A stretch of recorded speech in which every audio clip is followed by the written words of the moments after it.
Alright, nandito ulit tayo sa Bay Electrified. Gabi na, bukas pa rin tayo. Ito, may mga nagpapagawa dito. Ano sira niyan?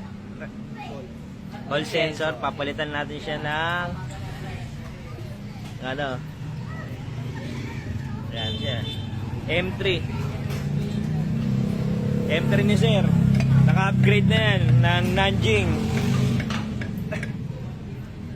Ito yung controller niya sa M3 Nanjing 2240 72240. Yan. Tapos ito yung hub niya. Sira yung hall sensor. Papalitan natin ng bago. Yan.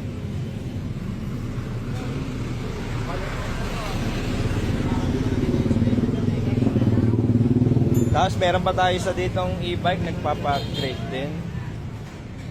Keso e-bike na K350. Ayan.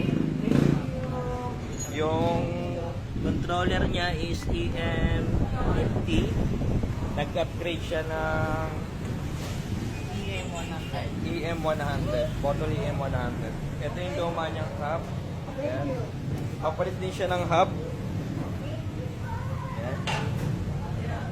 QS motor, yung stock niya, pinalitan niya ng 3,000 watts QS motor din. Ayan yung pinalit natin.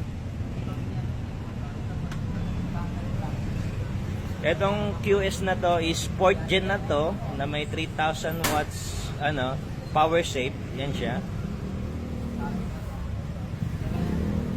Yan.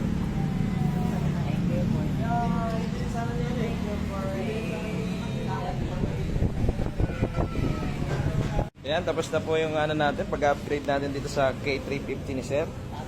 Ayan si Sir. Ito. Ayan, test drive ni Sir yan, maya-maya lang. Naka-bottle EM100, tapos dito na natin kinabit yung controller niya. Gawa ng hindi siya kasya doon sa baba. Doon na natin ilagay sa compartment. Ayan.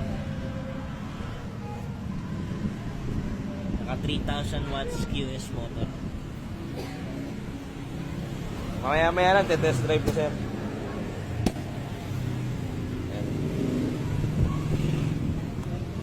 Kaya test drive na natin yung upgrade natin.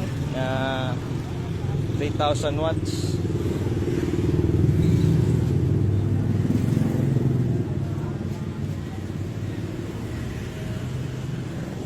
Camera nyo, asa ako ng labo.